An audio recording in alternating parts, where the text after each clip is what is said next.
the sacred warnings of Padre Pio. In 26 years of studying the documented encounters of Padre Pio with demonic forces, one detail appears more than any other, and almost no one understands what it actually means. It is a smell, not a vision, not a sound, not a voice or a sensation of cold or the feeling of being watched. A smell, specifically sulfur, the kind that reminds you of a struck match, sharp, chemical, faintly acrid, appearing in a closed room with no fire, no gas leak, no physical source. Here is what almost every Catholic I have ever spoken to believes about that smell. They believe it is a warning, a signal, as if the enemy, before entering, rings the bell. I'm going to show you in the next few minutes why that interpretation is exactly backwards, and why getting it wrong may be the single most dangerous spiritual mistake a person can make about their own bedroom. I want you to stay with me here, because this is not a theological abstraction.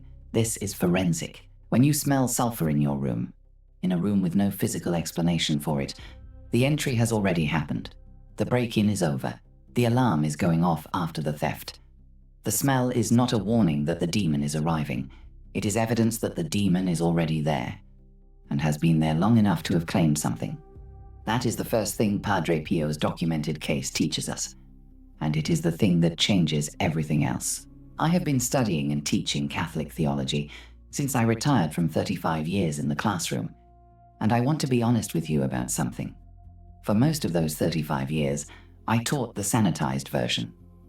The version where spiritual warfare was a metaphor, where the dark night of the soul was about interior dryness, not exterior attack, where a man like Padre Pio was revered for his stigmata and his confessional lines and the miracles attributed to his intercession, but the other part of his life, the nightly part, the part that took place in his own cell, in his own bedroom at the friary of San Giovanni Rotondo, that part was mentioned briefly, if at all. Then I started reading the actual letters, not summaries of the letters, not biographies of Padre Pio that selected the comfortable passages, the letters themselves, the Epistolario, Volume 1, the correspondence with his spiritual director, Father Agostino Daniele, from roughly 1910 through 1913 and beyond. And what I found there was not the Padre Pio of the devotional cards. What I found was a man describing, in precise and sometimes desperate detail, what happened to him in that cell every night. He wrote, and I'm quoting directly, "These devils don't stop striking me, even making me fall down from the bed. They even tear off my shirt to beat me." He wrote this to his spiritual director. It was not a metaphor. The brothers at San Giovanni Rotondo corroborated it. Father Alessio Parente, who spent years documenting Padre Pio's life from the inside, recorded corroborating testimony. The bruises were real. They were witnessed. This was not one dramatic night. This was a sustained campaign lasting years, conducted primarily during the night hours in a bedroom. Now here's where it gets uncomfortable. Padre Pio was one of the holiest men of the 20th century. He bore the wounds of Christ in his body for 50 years. He was in the state of grace continuously. He prayed without ceasing, and he was attacked, physically, nightly, in his bedroom. If he was not exempt, with all of that, who among us imagines they are exempt? Before I go further, I need to share something practical with you, because I have learned over the years that giving people the danger without giving them the remedy is its own kind of cruelty. A few years ago, after a particularly thorough study of Padre Pio's letters, combined with what I had learned from Father Chad Ripperger's work on demonic oppression, I put together a step-by-step protocol for protecting the bedroom and the home more broadly. It includes a specific prayer that I use myself, the same night I first understood what the sulfur smell actually indicated. I wasn't going to leave the practical part out. I put it in a guide called Seal Your Home. It is in the description below this video. Everything I am about to describe, in the right sequence for every room, every threshold, it is there. I want you to have it before we go further, because what I am about to explain is going to change how you think about where you sleep tonight. There is a framework developed by Father Chad Ripperger, an exorcist with decades of documented case experience, that I have found indispensable for understanding what Padre Pio's nightly battles actually reveal. Ripperger identifies something he calls legal rights. The concept is juridical, not poetic. Demons are not random. They do not prowl aimlessly and stumble into rooms by accident. They operate within a structure of spiritual law, and within that structure, certain behaviors, certain habitual sins, certain objects, certain patterns generate what he calls a legal claim, a juridical right to access, not possession, not even full oppression necessarily, but access. And the bedroom, specifically the bedroom, is the most spiritually unguarded space in the home. Here is why. During sleep, the conscious will goes dormant, not partially dormant, fully. The active resistance that a waking, praying, intentional Catholic maintains throughout the day. The moment your eyes close and sleep takes over, that resistance is suspended. Ripperger has spoken about this directly in his lecture on nocturnal demonic activity. The primary reason nocturnal demonic activity is so heavily documented across Catholic hagiography and exorcism literature is precisely this. Sleep is the most vulnerable state, and the bedroom is where sleep happens. Now, 4 entry points, not metaphors. Documented, specific, recurring points of access that exorcists have identified across thousands of cases. The first, occult or pornographic material consumed on devices in the bedroom or immediately before sleep. In 2026, this means phones, tablets, laptops. Streaming platforms routinely feature content involving witchcraft, occult ritual, spiritual horror. Content that, when you are watching it in bed, in the dark, immediately before sleep, operates as a spiritual invitation, regardless of whether it feels transgressive anymore. The word Ripperger uses is habituation. The first time you watch something genuinely disturbing, something in you resists. That resistance is not just psychological, but habitual exposure erodes that resistance. The content stops feeling wrong. And that is precisely when it becomes most dangerous, because the invitation continues even after the discomfort stops. The second entry point, the bedroom that has never been specifically blessed. Most Catholics who bless their homes, and many do not, but those who do, ask for a general house blessing. A priest walks through. Each room receives a brief prayer. What most do not do is request a bedroom blessing with explicit intention against demonic access. There is a difference. A general blessing is like locking the front door. An explicit bedroom blessing, with the priest's intention directed specifically at the space where you sleep, where you are most vulnerable, is like installing a deadbolt on the door of the room that matters most. Padre Pio's cell was a blessed space within a monastery, and he still fought nightly battles there, which tells you something important. A blessed space is not a sealed space. The blessing creates protection, but it does not override the legal rights generated by what happens inside. The third entry point, objects. Gifts from people involved in occult practices, items purchased at spiritualist markets, antique shops with unclear provenance, pieces of jewelry or decorative objects carrying occultic symbolism. I know how this sounds to modern ears. I know it can sound like superstition, like folk religion. But here is the thing. The Church's theology of sacramentals operates on the same principle in reverse. Holy objects carry spiritual weight because of what they represent and how they have been consecrated. The same principle, that objects can carry spiritual significance, cuts both ways. Ripperger documents this category extensively. Objects brought into the bedroom as gifts, as inherited items, as decorative purchases that carry what he calls a spiritual attachment. The attachment does not announce itself. You do not feel it when you unwrap the gift or hang the picture. You may not feel anything for weeks or months. The fourth entry point is the one that I find people most reluctant to hear. Ripperger calls it leaving the door open at night.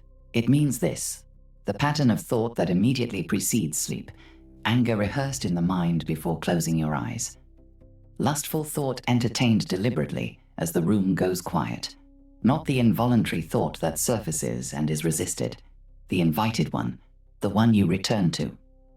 Ripperger's framework is precise about this.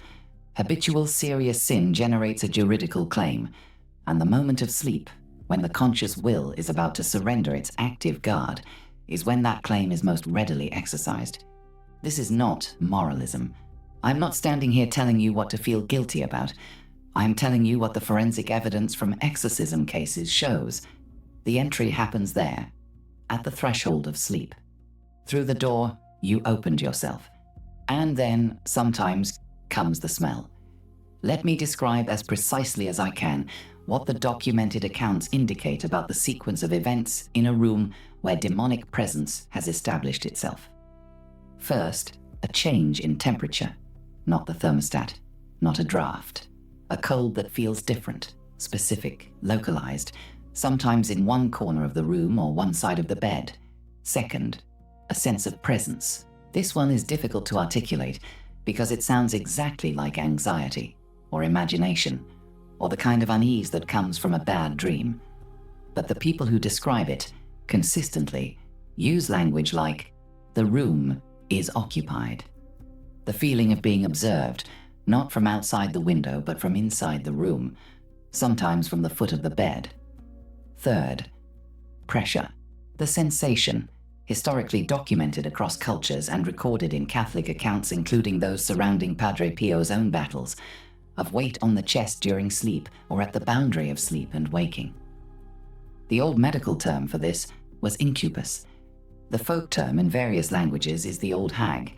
Modern sleep science labels it sleep paralysis and attributes it to REM disruption. That explanation is not wrong, but Ripperger and other exorcists note that the frequency and severity of this phenomenon in cases with known spiritual vulnerabilities, opened legal rights, is disproportionate to what a purely neurological explanation accounts for.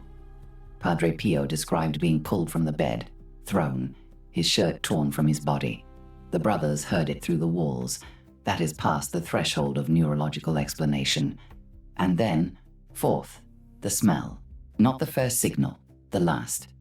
By the time the sulfur appears, the temperature has dropped, the presence has been felt, the pressure has been experienced. The smell is not the announcement of the enemy's arrival. It is the enemy's acknowledgement that he has been detected. The more powerful the spirit, Ripperger notes, the more pungent the manifestation. In documented exorcism sessions, Father Gabriele Amorth, who served as Rome's chief exorcist for decades, described patients reporting the smell preceding or accompanying the peak moments of a session. The Roman ritual itself acknowledges sensory manifestations as part of discernment. This is not folk belief. This is church doctrine in practice. I want to tell you about a man named Thomas Kavanagh. I met Thomas, or rather I heard from Thomas, in the early spring of 2009. He sent me an email after attending a parish talk I gave in Columbus, Ohio on spiritual warfare and the practical lessons of Padre Pio's documented encounters. He had been sitting near the back. He had not introduced himself afterward, but he wrote me 3 days later. His email was measured, careful, almost apologetic in its framing, the way professionals write when they are describing something they are not sure they believe. He told me that for approximately 3 weeks, he had been waking at the same time every night, consistently, between 2 and 3 in the morning, not with a dream, not with any particular content of mind, just awake in a room that felt wrong. He described a temperature drop that he was certain had nothing to do with the thermostat. He said it felt like standing in the path of a cold that had direction to it. Not ambient cold, focused. He described pressure on his chest during the boundary between sleep and waking, the sensation of weight that was not his own weight, of something sitting where nothing was sitting. And he described a smell. He did not know what it was when he first noticed it. He described it as burning chemical like a match struck in the dark. He had investigated the furnace. He had checked the windows. He had no explanation. What he wrote next is what I remembered when I reread the email years later. He said, "I thought our bedroom was just our bedroom. I didn't know it had a spiritual address." I asked him, in my reply, a few specific questions. One of them was about what was being watched in the bedroom before sleep. He told me his wife had recently begun watching a popular streaming series. I will not name it, but it was a series that dealt heavily with occult ritual, witchcraft, and what I would classify as spiritualist content, on her laptop in bed every night before sleep. She had been watching it for approximately 4 weeks. The disturbances had begun in week 2. Thomas said he had not made the connection. I'll be honest, I wasn't sure I should share this next part the first time I read it, because it is the kind of detail that people dismiss. But I believe in not sanitizing the evidence, so I told Thomas exactly what I have told you in this video. The entry happens silently. The smell is not the beginning. It is the evidence of something already established. And I gave him the protocol. Holy water on the thresholds of the bedroom. The prayer aloud, not in his head. Removing the content from the devices used in that room before sleep. A decade of the rosary, slowly, as the final act before closing his eyes. And I told him to contact his parish and ask the priest to bless the bedroom specifically, not the whole house, the bedroom, with explicit intention against demonic access. 3 weeks later, Thomas emailed again. He wrote, 7 nights, solid sleep. She stopped watching it. I don't know if I believe all of it, but the room feels different. 7 nights. Not a dramatic deliverance, not a confrontation, not anything spectacular, just the room feels different. That is almost always how it works when the protocol is followed correctly, not with fireworks, with quiet. The absence of the thing you had stopped noticing until it was gone. Now I want to walk you through the protection protocol step by step, not as theory, as action. Tonight, meaning when this video ends and you go back to your room. Find your holy water. If you do not have holy water in your home, I will address that in a moment. But if you have it with your finger, trace the sign of the cross on every threshold of your bedroom. The door frame, top, both sides, bottom, every window frame. As you do this, say aloud, was not in your head aloud. In the name of Jesus Christ, I close this space to every spirit that does not come from God. I consecrate this room to the Sacred Heart of Jesus and to the Immaculate Heart of Mary. Then, before you lie down, make the sign of the cross on your pillow, on your forehead, and pray the St. Michael prayer once, not in your head, aloud. Padre Pio's documented protective practice, recorded by the brothers at San Giovanni Rotondo, included precisely this: the sign of the cross on his pillow, on his blanket, on himself, and a small image of Our Lady near his bed.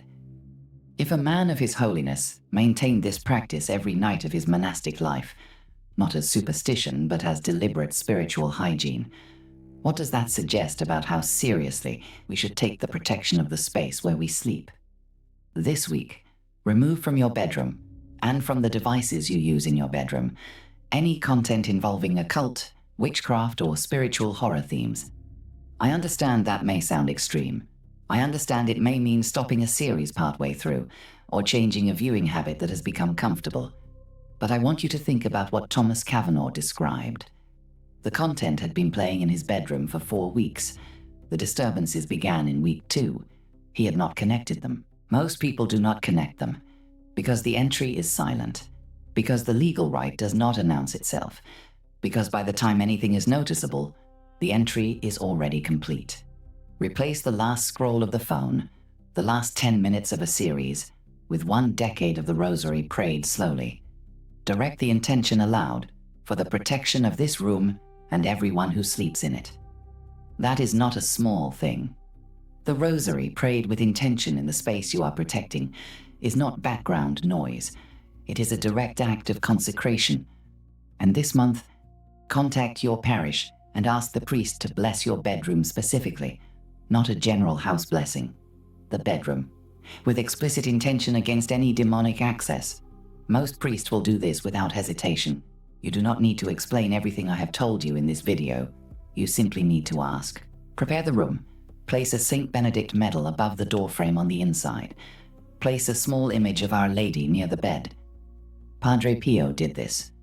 Not because he was afraid, because he understood what the bedroom was.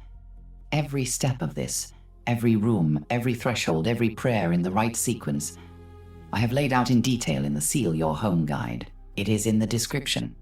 The exact words, the sequence, what to say, what to do when you do not have holy water in the house, what to do when a priest is not immediately available, because doing this room by room, the right way, is exactly what I explain there. I put it there because this part, the practical part, is the part that actually matters. I want to return for a moment to the smell, because that is where this began. You may smell it tonight. You may have smelled it in the past and not known what it was. You may have dismissed it, attributed it to something mechanical, something environmental. Here is what I want you to carry with you. When the smell appears without a physical source, when the furnace is fine, the windows are closed, there is no fire, no gas, no chemical, you are not detecting an arrival. You are detecting a presence. The entry has already happened, silently. Through a door you may not have known you left open, and the smell is the enemy's acknowledgement that he has been seen. St. Thomas Aquinas wrote about the activity of fallen angels during sleep. The classical demonological tradition, not folk belief, but the formal theological tradition of the Church, confirms what the documented cases show, that sleep is the primary window of vulnerability, and the bedroom is the primary theater of nocturnal spiritual attack. This is not imagination. This is not anxiety. This is not superstition. Padre Pio lived this in his body for years. In a monastery bedroom in southern Italy, the bruises were real, the witnesses were real, and his response was not despair. It was not paralysis. It was not fascination. He prayed compline before sleep. He invoked Our Lady. He made the sign of the cross on his pillow. He placed her image near his bed. He did what he could do, and he trusted the protection, not because he was fearless, because he understood the battlefield, and he knew who owned it. Now you know what the smell means. It is not a mystery. It is not imagination. It is a sign, and Padre Pio would tell you, you know what to do. Do it tonight.